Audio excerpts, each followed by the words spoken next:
Hello friends, welcome to our channel. आज हम history के बहुत ही इम्पोर्टेंट टॉपिक को समझने वाले हैं, फ्रेंच रिवॉल्यूशन। अगर आज दुनिया में डेमोक्रेसी, इक्वलिटी और सिटीजन के राइट की बात होती है तो उसकी शुरुआत कहीं ना कहीं इसी रिवॉल्यूशन से हुई थी। सिंपल वर्ड में समझूँ तो फ्रेंच रिवॉल्यूशन एक ऐसा मूवमेंट था जिसमें फ्रांस के आम लोगों ने राजा और अनफेयर सिस्टम के खिलाफ रिवॉल्ट किया था, यानी कि युद्ध किया था।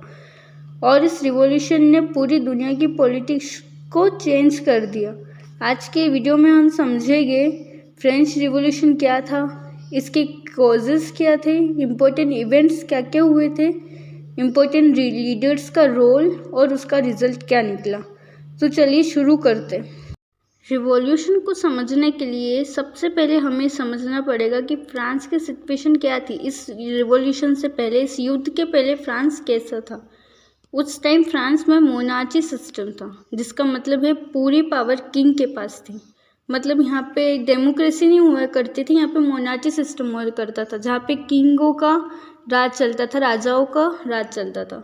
उस टाइम फ्रांस के जो राजा थे वो थे लुइस 16। किंग लग्जरी लाइफ जीता था, जबकि आम लोगों की लाइफ बहुत मुश्किल थी। फ्रांस की सोसाइटी 3 स्टेट्स में डिवाइडेड थी, यानी कि 3 कैटेगरीज में डिवाइडेड थी।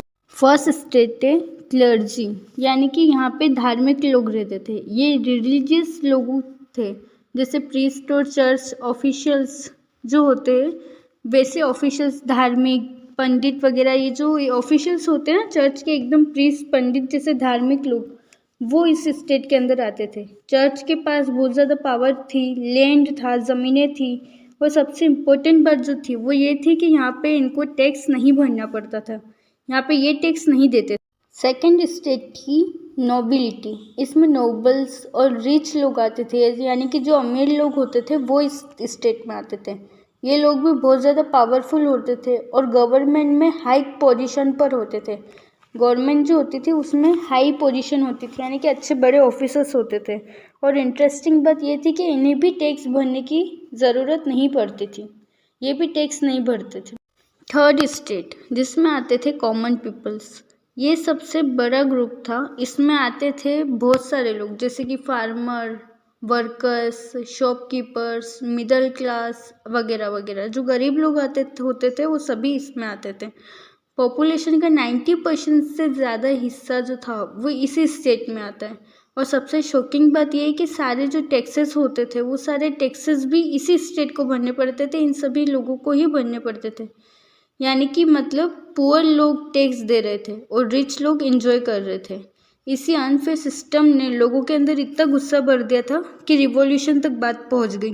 कोई भी रिवॉल्यूशन होता है, वॉर होता है, तो उसके पीछे कोई ना कोई कारण ज़रूर होता है। और किसी भी रिवॉल्यूशन को पढ़ने से पहले उसके पीछे कारण क्या थे वो जानना सबसे ज़्यादा ज़रूरी होता है। तो अब हम वही पढ़ेंगे, causes of the French revolution, जिसमें फर्स्ट कॉज आता है सोशल इनइक्वलिटी।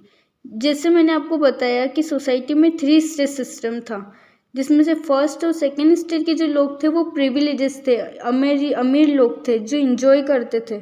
और थर्ड स्टेट को, यानी कि गरीब लोगों को ही सारा बर्डन मिलता था, उन्हें सारी प्रॉब्लम्स को फेस करना पड़ता था। इसी इनइक्वलिटी ने लोगों को रिवोल्ट के लिए मजबूर किया, मोटिवेट किया। सेकंड है इकोनॉमिक क्राइसिस, यानी कि फ्रांस की इकोनॉमी बहुत ज़्यादा ख़राब हो गई थी। इसके कुछ रीज़न थे। वॉर्स पर बहुत पैसा खर्च हुआ, गवर्नमेंट डेप्ट बढ़ गया, यानी कि गवर्नमेंट में जो उधार होता था वो ज़्यादा बढ़ गया था, टैक्सेस बहुत ज़्यादा हो गए थे। और जब फाइनेंशियल क्राइसिस बढ़ गया तो गवर्नमेंट ने टैक्स लगाने की सोची, यानी कि और टैक्स लगाने की सोची, मतलब टैक्सेस और बढ़ा दिए। और ऑब्वियसली थर्ड स्टेट को अगर टैक्स देना पड़ता था और उसे ज़्यादा टैक्स देना पड़े, और भी ज़्यादा, उससे भी पहले से भी, तो उसे गुस्सा तो आएगा ही। और ये भी एक मेजर कारण था फ्रेंच रिवॉल्यूशन का। थर्ड कॉज है फूड शॉर्टेज। 1780 में फ्रांस में क्रॉप फेलर हुआ था, यानी कि क्रॉप्स जो थी, जो फसलें थी, वो ख़राब हो गई थी। ब्रेड उस टाइम फ्रांस का मेन फूड था, लेकिन ब्रेड की प्राइस बहुत ज़्यादा बढ़ गई थी। पुअर लोगों के लिए, गरीब लोगों के लिए खाना खरीदना भी बहुत ज़्यादा मुश्किल हो गया था। इससे पब्लिक का गुस्सा और ज़्यादा बढ़ गया और इस वजह से भी फ्रेंच रिवॉल्यूशन हुआ। फोर्थ कोज है इन्फ्लुएंस ऑफ एनलाइटमेंट थिंकर्स यानी कि फिलोसोफर। इस टाइम कुछ फिलोसोफर आए जो फ्रीडम और इक्वलिटी की बातें करते थे, जैसे कि जीन जैक्वस रूसो, वोल्टेयर, मॉन्टेस्क्यू। इन्होंने आइडियाज़ दिए कि पीपल्स के पास शुड हैव राइट, यानी कि पीपल्स के पास राइट होनी चाहिए, गवर्नमेंट अकाउंटेबल होनी चाहिए, पावर डिवाइडेड होनी चाहिए। इन आइडियाज़ ने लोगों को इंस्पायर किया, मोटिवेट किया रिवॉल्यूशन के लिए, उन्हें जागरूक किया खुद के राइट्स के प्रति। यही कुछ मेजर कॉजेस थे, कारण थे फ्रेंच रिवॉल्यूशन के। अब हम पढ़ेंगे बिगनिंग ऑफ द रिवॉल्यूशन, यानी कि इस वॉर की रिवॉल्यूशन की शुरुआत कहाँ से हुई। 1789 में किंग ने स्टेट जनरल मीटिंग बुलाई। इस मीटिंग में 3 स्टेट के रिप्रेजेंटेटिव्स आते थे, यानी कि जो हमने पहले 3 स्टेट्स पढ़ी उन तीनों के एक एक रिप्रेजेंटेटिव्स इस मीटिंग में आते थे। प्रॉब्लम क्या थी? तो प्रॉब्लम ये थी कि वोटिंग सिस्टम अनफेयर था। हर स्टेट को एक वोट मिलता था, मतलब फर्स्ट और सेकेंड स्टेट मिलकर थर्ड स्टेट को, यानी कि गरीब लोगों को इजीली डिफीट कर देती थी, इजीली हरा देती थी। इसलिए थर्ड स्टेट ने प्रोटेस्ट किया और उन्होंने खुद को नेशनल असेंबली डिक्लेयर कर दिया। उन्होंने प्रॉमिस किया कि जब तक फ्रांस का कॉन्स्टिट्यूशन नहीं बनता, संविधान नहीं बनता, तब तक वो मीटिंग कंटिन्यू रखेंगे। और इस इवेंट को कहा जाता है टेनिस कोर्ट ओथ। इस पॉइंट को अच्छे से नोट कर लेना, दिमाग में फिट कर लेना, क्योंकि यहाँ से एमसीक्यूज भी बन सकता है और वन लाइनर क्वेश्चन भी बन सकता है। किस इवेंट को टेनिस कोर्ट ओथ कहा जाता है या टेनिस कोर्ट ओथ क्या होता है, इस तरह से। नेक्स्ट है storming of the Bastille. Storming मतलब अटैक कर देना, किसी पे धावा बोल देना। ऑफ द बेस्टाइल यानी कि बेस्टाइल नामक एक व्यक्ति पर अटैक कर देना। 14 जुलाई 1789 को पेरिस के लोगों ने एक प्रिजन पर अटैक कर दिया जिसका नाम था बेस्टाइल। लोगों को लगता था कि ये किंग की तिरानी का सिंबल है। प्रिजन तोड़ दिया गया। प्रिजन में कह रही हूँ, आप सोच रहे होगे प्रिजन क्या होता है। प्रिजन यानी कि कारागार, ठीक है ना, और प्रिजनर यानी कि कारागार में बंद व्यक्ति, ठीक है ना। तो कारागार तोड़ के उस प्रिजनर को यानी कि बेस्टाइल को बाहर कर दिया, फ्री कर दिया।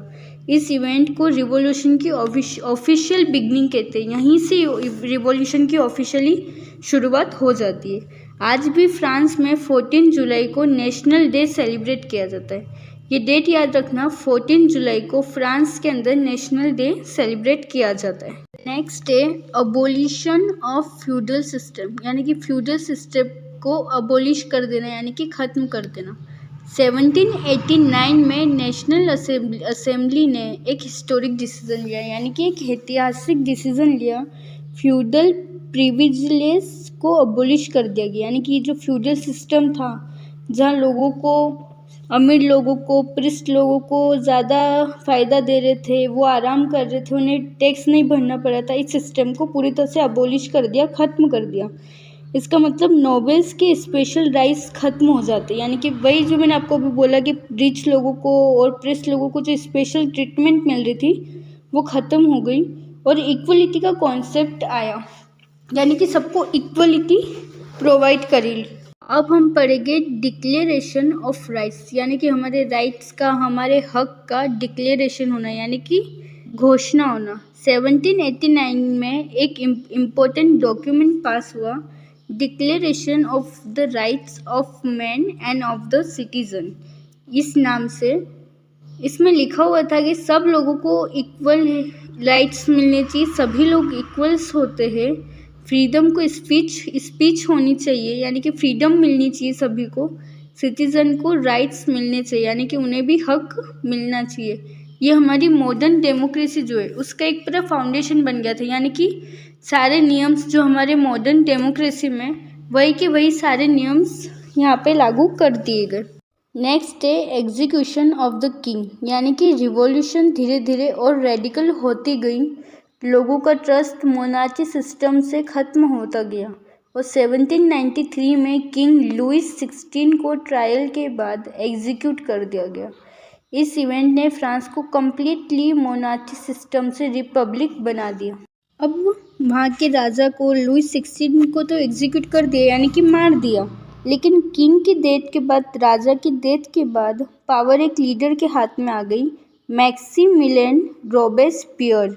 उसने एक स्ट्रिक्ट रूल स्टार्ट कर दिया। जो भी रिवॉल्यूशन का अपोनेंट होता था, उसका विरोधी होता था, उसको पनिश किया जाता था। 1000 लोग यानी कि हज़ारों लोगों को गिलोटिन से एग्जीक्यूट किया गया, यानी कि उसने हज़ारों लोगों को मार दिया, एग्जीक्यूट कर दिया। और इसी पीरियड को कहा जाता है रीजन ऑफ टेरर।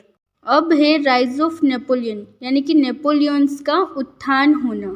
रिवॉल्यूशन के बाद फ्रांस में पॉलिटिकल इंस्टेबिलिटी आ गई, यानी कि अस्थिरता आ गई। इस सिचुएशन में एक मिलिट्री लीडर पावर में आया, नेपोलियन बोनापार्टे करके। 1799 में उसने गवर्नमेंट टेक ओवर कर ली, यानी कि अपने अंडर कर ली पूरी गवर्नमेंट फ्रांस की। और इस इवेंचुअली फ्रांस का एम्परर बन गया, यानी कि राजा बन गया। इस तरह फ्रेंच रिवॉल्यूशन का रिवॉल्यूशनरी फेज खत्म होता है, यानी कि लड़ाई का जो फेज था फ्रेंच रिवॉल्यूशन का, वो यहीं पे ख़त्म हो जाता है। अब हम पढ़ेंगे इम्पैक्ट ऑफ फ्रेंच रिवॉल्यूशन, यानी कि फ्रेंच रिवॉल्यूशन हुआ तो उसका क्या प्रभाव पड़ा, क्या इम्पैक्ट हुआ।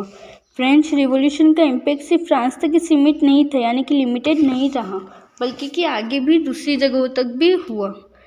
फर्स्ट है एंड ऑफ मोनार्ची सिस्टम, यानी कि मोनार्ची सिस्टम पूरी तरह से ख़त्म हो गया था। राइज ऑफ डेमोक्रेसी, यानी कि लोगों को पॉलिटिकल पावर मिलने लगी, डेमोक्रेसी का उत्थान हुआ। थर्ड है इक्वलिटी कॉन्सेप्ट, यानी कि सभी को इक्वलिटी सिस्टम मिला, यानी कि सभी लोगों को इक्वल पावर्स मिली। स्प्रेड ऑफ नेशनलिज्म, यूरोप में नेशनलिज्म का आइडिया स्प्रेड हुआ। तो यही थे फ्रेंच रिवॉल्यूशन के मेजर इम्पैक्ट्स, प्रभाव। तो दोस्तों सिंपल वर्ड्स में कहूँ तो फ्रेंच रिवॉल्यूशन एक ऐसा हिस्टोरिक इवेंट था जिसमें कॉमन पीपल ने इनजस्टिस के खिलाफ फाइट की और डेमोक्रेसी की फाउंडेशन रखी, यानी कि नींव रखी। इस रिवॉल्यूशन ने दुनिया को सिखाया कि पावर सिर्फ किंग की नहीं होती, पीपल भी गवर्नमेंट चेंज कर सकते हैं और इक्वलिटी और राइट्स सबके लिए ज़रूरी है। इसीलिए हिस्टोरियन कहते हैं फ्रेंच रिवॉल्यूशन मॉडल वर्ल्ड की बिगिनिंग थी। अगर आपको ये वीडियो यूज़फुल लगा हो तो वीडियो को लाइक करना ना भूलें और ज़्यादा से ज़्यादा लोगों को ये वीडियो शेयर करें और ऐसे ही वीडियोस को आगे देखने के लिए चैनल को सब्सक्राइब करें। Thank you.